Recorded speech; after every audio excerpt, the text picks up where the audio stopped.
ताज्या घडामोडींसाठी स्वानंद न्यूजला सबस्क्राइब करा आणि बेल आयकॉनवर क्लिक करा।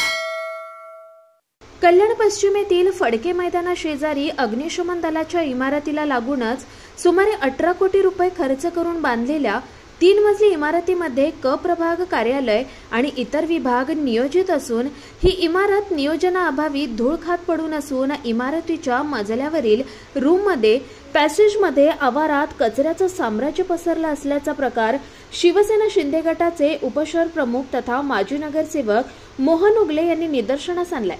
घनकचरा व्यवस्थापन विभागाकडे तक्रार करूनही आपल्या इमारती स्वच्छ ठेवू शकत नाही, तर कल्याण डोंबिवली परिसर स्वच्छ करण्याच्या घोषणा फक्त हवेत करत असल्याचा आरोप उगले यांनी केलाय। कल्याण डोंबिवली महानगरपालिकेने सुमारे 18 कोटी रुपये खर्च करून अद्यावत 3 मजली इमारत फडके मैदानालगत बांधली। या इमारतीचे प्रलंबित उद्घाटन अखेर काही महिन्यांपूर्वी मुख्यमंत्र्यांनी ऑनलाईन माध्यमातून केलंय। या इमारतीचा भव्य परिसर असून यामध्ये अग्निशमन दलाच्या गाड्यांसह कार्यालय आहेत। लगतच्या भागात क प्रभाग कार्यालयाचे नामफलक असलेली इमारत असून या भागाच्या प्रवेशद्वार परिसर इमारतीत कार्यालय सुरू नसल्यानं कचरा साचल्याचं चित्र दिसतंय। इमारतीच्या दुसऱ्या-तिसऱ्या मजल्यावरील रूम आणि पॅसेजमध्ये कचऱ्याचे ढीग, तर इस्तता पसरलेले ठेकेदाराचे प्रलंबित कामाचे साहित्य, नवीन वॉटर कूलर यंत्रणा देखील असून अद्याप देखील सुरू झालेले नाहीत। तिसऱ्या मजल्यावर सुरू असलेल्या पोर्टेबल कॅबिनेटचे अर्धवट काम आणि मूळ इमारतीच्या आराखड्यात संदर्भित बांधकाम करण्याचं नियोजन होतं का असा प्रश्न निर्माण झालाय। मध्यंतरी नगररचना विभाग या इमारतीत हलवण्याच्या चर्चा होत्या, त्यामुळे समन्वय नसल्यानं क प्रभाग क्षेत्र कार्यालय कधी सुरू होणार असा प्रश्न उभा राहिलाय। मनपाने आता तरी आपल्या मालकीच्या इमारतीची देखभाल आणि स्वच्छता याच्याकडे लक्ष देणं गरजेचं आहे। या इमारतीच्या प्रवेशद्वारालगत होर्डिंग्सचे अर्धवट स्ट्रक्चरचं काम दिसत असून हा अट्टहास कोणत्या अधिकाऱ्याने का व कोणासाठी केला होता, जेणेकरून इमारतीचे प्रवेशद्वार परिसराचे सौंदर्य बिघडेल आणि आपले उखळ पांढरे होईल असे दिसून येत आहे। याबाबत माजी नगरसेवक मोहन उगले यांनी इमारतीत कचऱ्याचे ढीग पडले असल्याकडे लक्ष वेधले असून 18 कोटी रुपये खर्च करून ही इमारत बांधली असून मुख्यमंत्र्यांच्या हस्ते उद्घाटन होऊन देखील ही इमारत धूळ खात पडली आहे। या इमारतीत जेवणाच्या पत्रावळी, ग्लास तसेच अनेक कचरा पडलेला आहे। नवीन इमारत धूळ खात पडलेली असल्यानं तसेच घाणीचं साम्राज्य पसरलं असल्यानं इमारतीच्या आयुष्यमानावर परिणाम होतोय।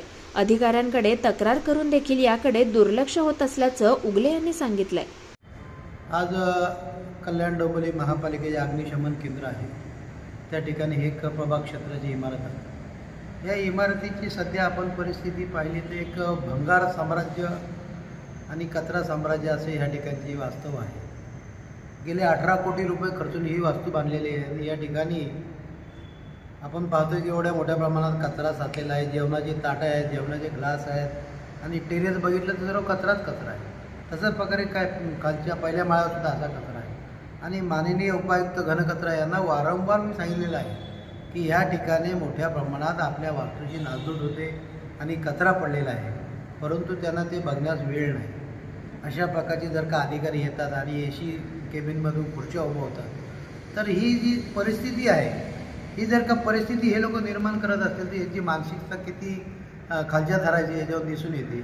आणि आयुक्त महोदय यांनी ह्या ठिकाणी जे आहे दुसऱ्या माळा, तिसरा माळा हे जे केबिन आहेत हे वाटून दिलेले आहेत। उद्यान विभागाला दिले आहेत, भंगार विभागाला दिले आहेत, विद्युत विभागाला दिले आहेत, सामान्य प्रशासनाने, परंतु प्रत्यक्षी इथे तसं काही दिसत नाही आणि हे कचऱ्याचं साम्राज्य निर्माण झाल्यामुळे ह्या वास्तूची जी भविष्याची जी तजवीज केलेली ती धोक्यात आली असं मला वाटतं। उद्या या ठिकाणी दारूच्या बाटल्या, भंगाराच्या बाटल्या किंवा लोक ह्या ठिकाणी दारू प्यायला येतील अशी लोकांची मानसिकता पण आहे। पण इथले जे अग्निशमन अधिकारी आहे चौधरी, त्यांनी हे पाहणं गरजेचं आहे।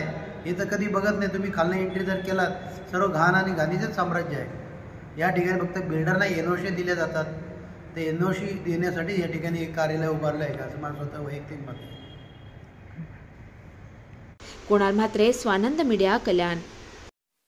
ताज्या घडामोडींसाठी स्वानंद न्यूजला सबस्क्राइब करा आणि बेल आयकॉनवर क्लिक करा।